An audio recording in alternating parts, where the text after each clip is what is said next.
Sebetulnya kan kalau betul cermat sejak awal, itu kan ada 8, ada 11 orang itu kan masing-masing bisa dicari informasi tentang yang satu menyaksikan ini dan satu dia jadi saksi. Istilahnya kalau dalam hukum acara pidana itu saksi mahkota, Mhm. yaitu saksi yang sebetulnya terlibat. Itu kan sebetulnya bisa disinkronkan, bisa digali dari masing-masing, betul nggak siapa yang terlibat.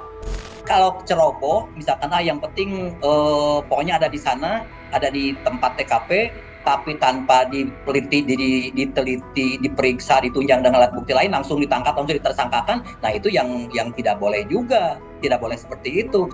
Kenapa? Sudah jelas dua alat bukti ini pidananya termasuk pidana yang serius. Kenapa tidak ditangkap, tidak ditahan ketika Oke. dia ketika dia diperiksa? Hmm. Gitu kan ya, karena saya yakin menetapkan dia tersangka itu sudah diperiksa sejak awal.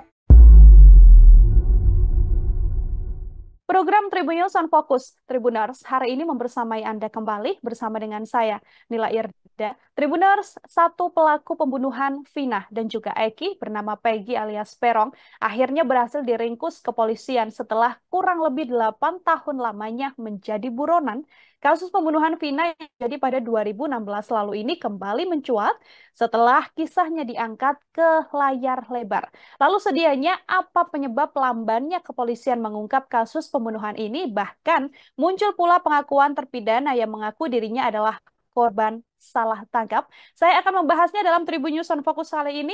Sudah tersambung melalui Zoom bersama dengan saya, Profesor Nandang Sambas, kriminolog dari Universitas Islam Bandung. Assalamualaikum, Prof. Nandang. Terima kasih sudah bergabung. Waalaikumsalam warahmatullahi wabarakatuh. Sama-sama, terima kasih. Selamat sore.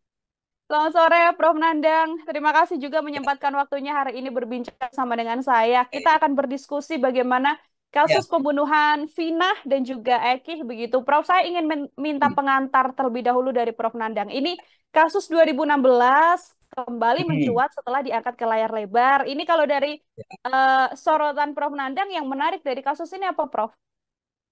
Ya, yang pertama yang menarik kasus ini adalah bahwa kasus yang seperti ini itu sebetulnya bukan yang pertama, ya. Hmm.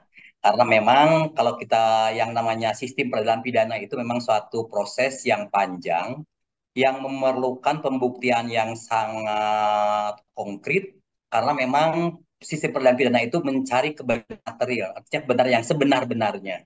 Oleh karena itu, maka dari sejak awal memang dalam teori hukum acara juga sudah menyampaikan kehati-hatian dari para penyidik dan profesional dari mulai tingkat awal. Yang namanya sistem peradilan pidana itu kan dimulai dari penyelidikan, Hmm. penyidikan, penuntutan, ya, dakwaan, penuntutan sampai putusan bahkan sampai pelaksanaan. Nah, itu rangkaian sistem peradilan pidana yang di dalamnya merupakan sub-sub sistem. Saya sering menyampaikan bahwa yang utama dan pertama itu adalah pintu masuknya sistem peradilan pidana itu adalah penyidikan. Nah, kalau saya menariknya, kenapa ini sampai terjadi mencuat? Ya, pertama karena nampaknya ini pengamatan saya, mudah-mudahan salah nih. Ini penyidikan awalnya yang agak kurang profesional kalau saya sebutkan. Buktinya kok sampai mengendap sekian tahun dan sampai ada 3 orang yang sudah dinyatakan tersangka tetapi tidak jelas keberadaannya.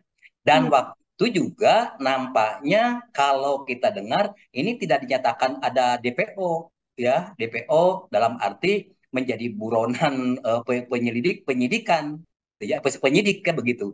Hmm. Nah, sehingga dan tidak segera juga ditangani. Akibatnya apa? Akibatnya muncul muncul pandangan-pandangan, persoalan-persoalan yang bukan saja dimunculkan oleh yang secara langsung dipandang sebagai korban, dalam hal ini korban dari keluarga Vina dan keluarga Eki siapa ya?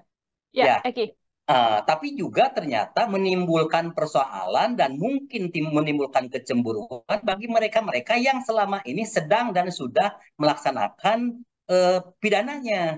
Hmm. Nah, ini persoalan yang pertama. Persoalan yang kedua, ya tadi juga saya sampaikan, yaitu di mana komunikasi antara penyidik dengan kejaksaan ketika menangani kasus atau perkara tentang Vina ini. kan kan kalau tidak salah tangkap, tidak salah informasi, memang sejak awal sudah ada 11 orang katanya yang Ya. diduga sebagai pelaku, bahkan sudah ditersangkakan.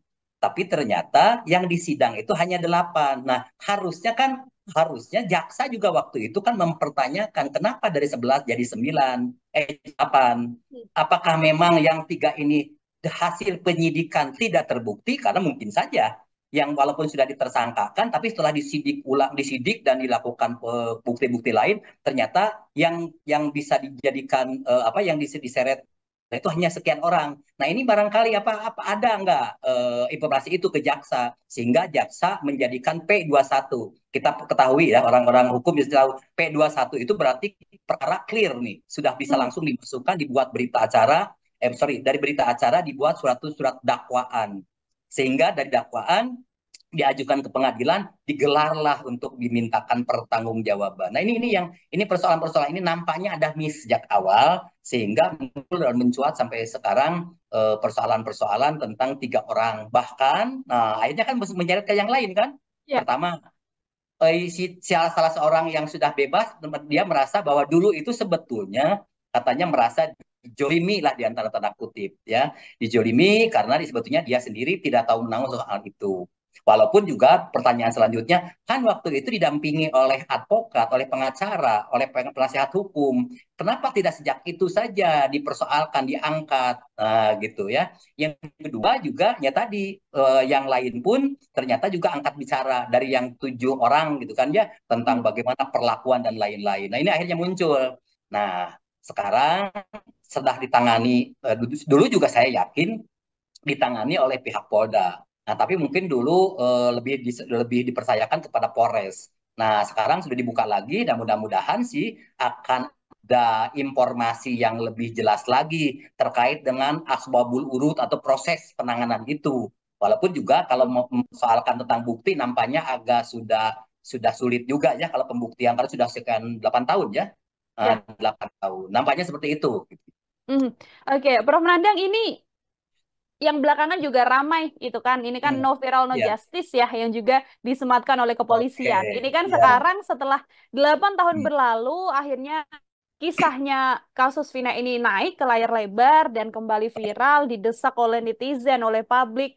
Satu pelaku ini hari ini atau semalam update-nya juga kemudian tertangkap dan digadang atau dugaannya adalah pelaku Peggy ini tersangka atau dalang utama begitu, Prof. Nandang. Ini kan Hmm. sangat sangat hal yang kemudian bisa dikaitkan. Oh iya, apakah kemudian kasus ini harus sebegitu diviralkan terlebih dahulu, baru kemudian polisi akan sebegitu bergerak untuk memburu pelaku 8 tahun kemana saja? Itu yang kemudian jadi pertanyaan publik, Prof.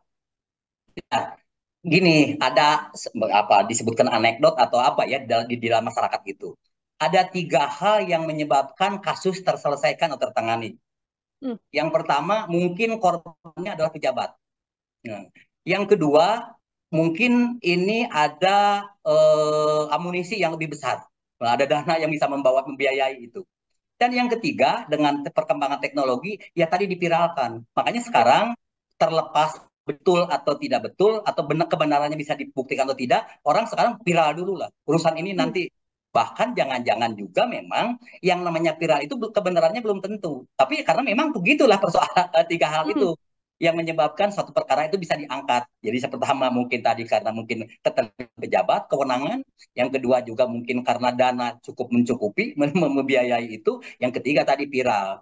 Nah, ya kalau saya sih seharusnya apa ya tidak harus seperti itu juga ya. Tapi mungkin juga ya lambatnya penanganan suatu perkara itu karena memang ada kesulitan-kesulitan terkait dengan masalah penyidikan, pembuktian dan lain-lain karena dikhawatirkan juga kalau dipaksakan nanti malah lepas gitu ya mungkin di Hmm. pengadilan tidak. Jadi kurang pembuktiannya sehingga jaksa pun menjadi tidak bisa mempertanggungjawabkan secara baik. Padahal ini sudah menyangkut hak asasi seseorang. Makanya memang itu juga dijadikan dasar oleh penyidik bahwa dia tidak akan tidak akan cepat-cepat membawa ke ranah peradilan kalau memang Hmm. dia belum merasa yakin atau firm betul tentang perkara itu. Tapi juga kalau terlalu terburu-buru juga ya jangan-jangan kasusnya seperti ini. Karena Ya. juga kasus yang ternyata ada yang salah tangkap karena mungkin tadi salah menggali informasi dan lain-lain. Nah, ini juga persoalan-persoalan. Nah, in case untuk kasus ini kan sebetulnya kan kalau betul cermat sejak awal itu kan ada 8, ada 11 orang itu kan masing-masing bisa dicari informasi tentang yang satu menyaksikan ini dan satu ya jadi saksi. Istilahnya kalau dalam hukum acara pidana itu saksi mahkota, yaitu Mhm. saksi yang sebetulnya terlibat. Itu kan sebetulnya bisa disinkronkan, bisa apa digali dari masing-masing, betul nggak siapa yang terlibat. Nah, gitu kan ya. Betul nggak di antara mereka itu yang terlibat? Jangan sampai seperti tadi muncul yang sekarang sudah bebas, katanya dia tidak tahu apa-apa, Ya. kenal dengan mereka juga karena satu kampung, tapi ada juga yang tidak mengenal. Akhirnya ya mau tidak mau karena tidak punya akses, tidak punya kewenangan dan tidak punya kekuasaan atau yang lainnya, akhirnya yang ngaku aja lah daripada. Nah, jangan sampai juga seperti itu, begitu. Mhm. Ini satu tersangka atau terpidana yang sudah bebas, ya Prof, ya memang mengaku menjadi korban salah tangkap, tidak Intimidasi saling katanya mengenal ya.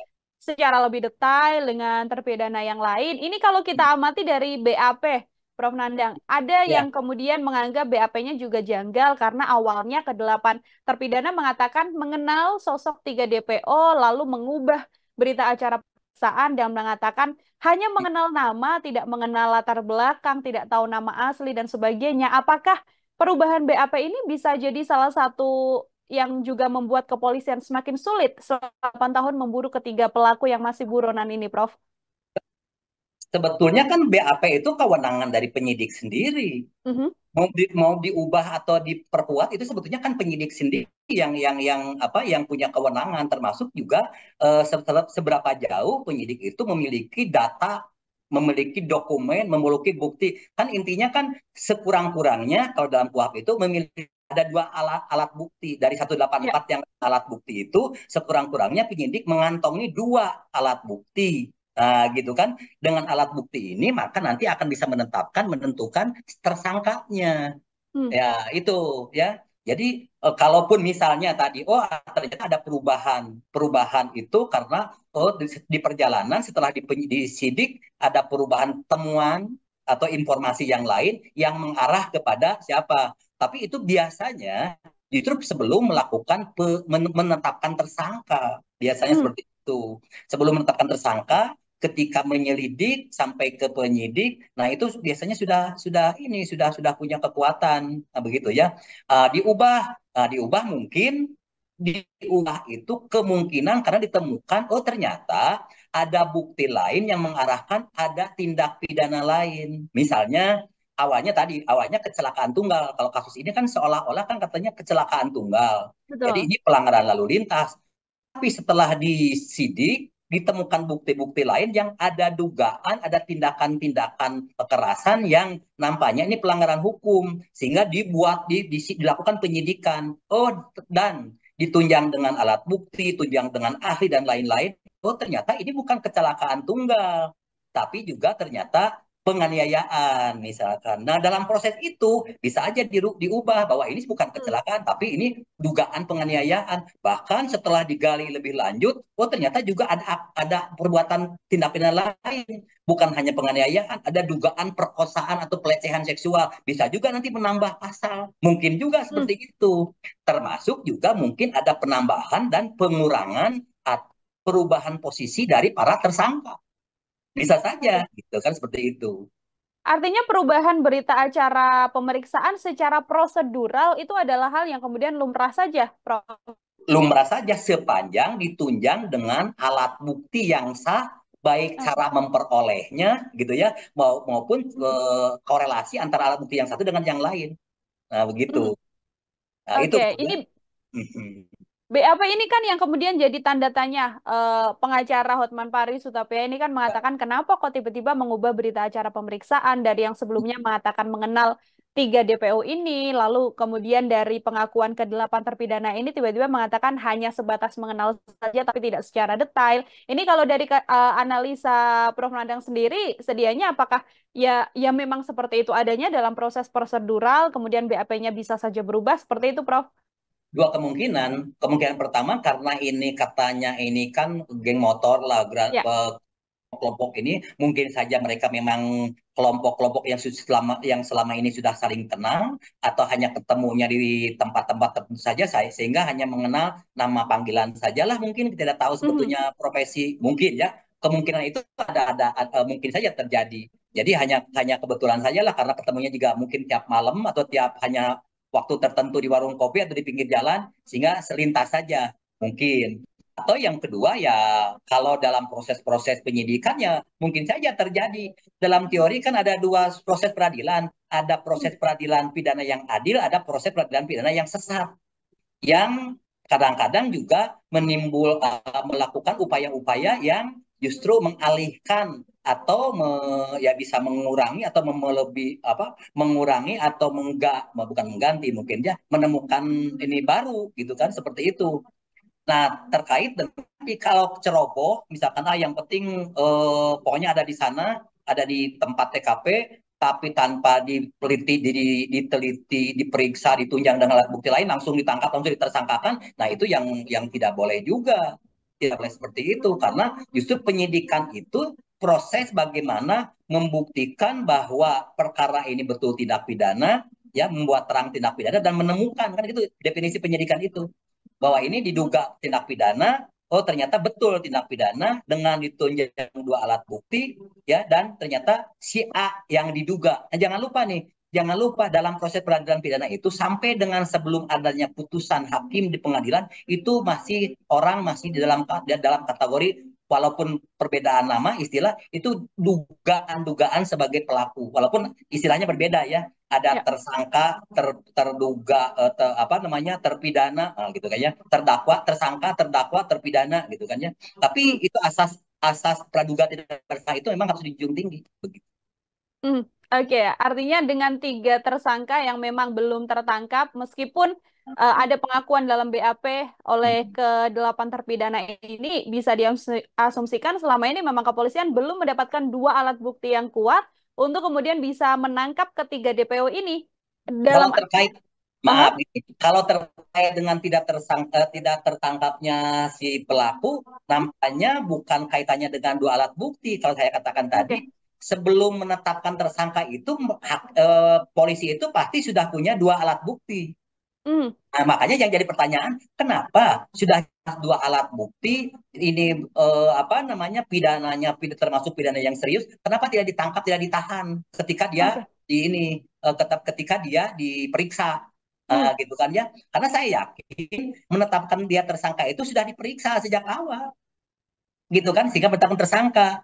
Nah, kan biasanya juga pasti ditangkap dulu 1 kali 24 jam. Kalau hmm, sudah diduga bahwa dia tersangkanya akan dinaikkan menjadi penahanan kan. Nah, hmm. kenapa ini kok jadi yang ditahannya hanya jadi sekian orang? Nah, kan begitu. Padahal polisi sendiri yang sudah mengatakan ya itu tersangka. Nah, gitu itu. Nah, kemudian tadi kaitannya jangan-jangan juga sehingga ubah menjadi tadi ada perubahan-perubahan BAP. Nah, ini juga harus dipertanyakan. Makanya saya kemarin juga menyampaikan di media yang lain, coba periksa penyidik awal dan jaksa yang awal-awal komunikasi ketika menangani perkara ini. Hmm. Nah, sehingga nanti akan dapat informasi yang lebih jelas dulu itu seperti apa dan bagaimana cara penanganannya. Nah, insya Allah mungkin akan dapat diperoleh tentang tentang dulu penanganan dulu begitu. Hmm. Oke, ada dua sosok penting artinya ya, Prof. Nandang ya. Ada Ya, jaksa atau penyidik yang pada saat awal penyidik menyelidiki pada kasus awal ini. Aha. betul. Oke, ini yang juga ramai disampaikan baik itu dari kuasa hukum pihak korban dan Hmm. juga kuasa hukum pihak terpidana ini mengatakan ada dugaan kemungkinan intervensi dari oknum-oknum tertentu. Kalau dari analisa Prof. Nandang melihat dugaan-dugaan kejanggalan dari pihak-pihak yang terkait ini seperti apa, Prof? Ya mungkin kayak apa namanya tidak tertutup kemungkinan juga ya tetap Hmm. kemungkinan juga kalau memang ternyata muncul sekarang ada dugaan-dugaan bahwa ini jangan-jangan dulu tidak profesional, ya bisa Ya. saja, tidak terlalu kemungkinan. Cuman kan dalam hukum itu kan tidak cukup hanya dugaan, juga perlu didukung dengan bukti konkret Mm. ya gitu kan ya, bukti konkret. Apakah betul bisa dibuktikan tentang pengakuan dari para tersangka dulu ada torture, ada kekerasan, ada dan lain-lain ya, tidak didampingi, tidak diberi kesempatan dan lain-lain, apakah betul? Nah, itu juga persoalan-persoalan yang sering muncul. Walaupun sering kita dengar juga dalam proses penyidikan itu kadang-kadang juga ada tindakan-tindakan yang unfair ya, Ya. unprocedural. Buktinya apa ya? Buktinya ada kasus handphone Karta, kasus Lampung, kasus banyak sebetulnya ya, kasus Tanjung Priuk dan lain-lain lah, ada kasus-kasus seperti itu. Nah, itu menunjukkan bahwa kadang-kadang juga ada semacam rekayasa lah gitu kan, Mm. yang kasus yang Pak Sambo saja kan dulu, yang ada kasus-kasus awalnya kan seolah-olah kan ada rekayasa kan begitu kan Betul. ya. Tapi saya salut dengan Pak Listio ya, Pak Kapolri yang sekarang, dan ternyata ada beberapa kasus-kasus tertentu sekarang mampu dibuka dengan baik, karena saya sangat sepakat bahwa sekira-kiranya ada oknum-oknum yang akan mengganggu dan merusak institusi, kenapa tidak korbankan saja orang perorangan seperti itu, oknum seperti itu, dibandingkan dengan harus mengorbankan institusi. Nah, transparansi itu kan apa, masyarakat sudah melotot, sudah informasi sudah gampang ya, akses sudah gampang. Jadi masyarakat pun sekarang sudah agak sulit untuk dibohong-bohongi atau dikamuflase atau diberi arahkan atau apa namanya, diberikan informasi-informasi yang tidak jelas. Justru akan menjadi kontraproduktif ketika informasi yang disampaikan menjadi tidak jelas. Bahkan nanti dimulkan kecurigaan-kecurigaan dan sangka dari itu sendiri. Begitu. Oke, artinya sekarang juga waktunya kepolisian untuk membuktikan ya, Prof ya, bahwa memang Betul. apabila ada dugaan keterlibatan oknum tertentu, ini bisa diungkap. Termasuk PR besar dari kepolisian adalah bagaimana menangkap kedua DPO yang saat ini juga masih buron. Terakhir dari saya, Prof Nandang, ini Betul. kalau Ya. hal apa yang kemudian saat ini harus dikejar oleh pihak kepolisian untuk kemudian menuntaskan setuntas-tuntasnya kasus pembunuhan Vina yang sudah menahun sejak 8 tahun lalu setelah tertangkapnya satu pelaku yang Hmm. diburu selama 8 tahun, Prof. Yang pertama, nah, alhamdulillah dengan satu pelaku berarti ini bisa dikorek nih dari satu pelaku Oke. ini. Sampai di mana hubungan antara satu orang ini dengan dua orang lagi. Nah, nanti juga bisa di cross check juga dengan orang-orang yang sudah ada di dalam, ya Hmm. gitu kan, informasi-informasi itu apakah betul memang dulu BAP yang diubah asalnya kena menjadi tidak kena, itu benar-benar tidak kena nih, jangan-jangan nanti akan terungkap nih dengan Hmm. ada satu orang ini kan gitu ya.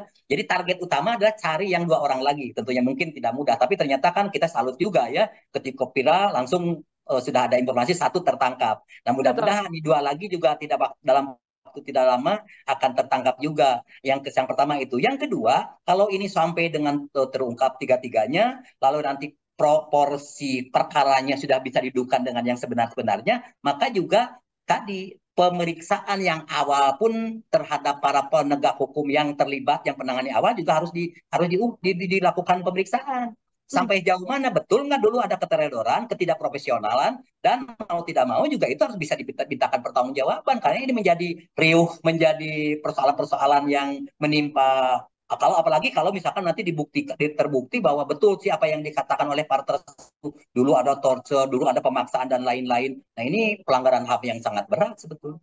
Hmm. Sehingga selain juga tuntas penanganannya, sehingga rasa keadilan korban, keluarga korban dan masyarakat terlindungi, oknum-oknum yang dulu pernah melakukan tindakan itu juga mendapatkan sanksi yang setimpal, dan bagi pelajaran bagi yang lainnya supaya profesional begitu. Oke. Hmm.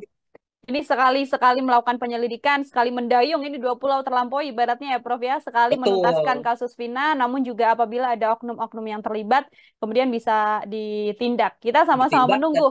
Eh, betul, dan Prof Nad- menyelesaikan sehingga mengklirkan, ya. membersihkan lembaga institusi sendiri gitu. Mhm, betul, itu juga bisa berdampak pada bagaimana kepercayaan publik juga ke Nah, itu aparat kepolisian, agar kembali lebih percaya penting dengan lagi. kerja kepolisian.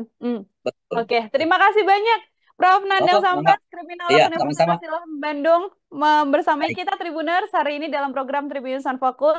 Semoga di lain kesempatan kita bisa berbincang kembali, Prof. Nandang. Selamat Insya Allah, beraktivitas siap, siap, kembali. insya Allah. Assalamualaikum, Prof. Nandang. Waalaikumsalam warahmatullahi wabarakatuh.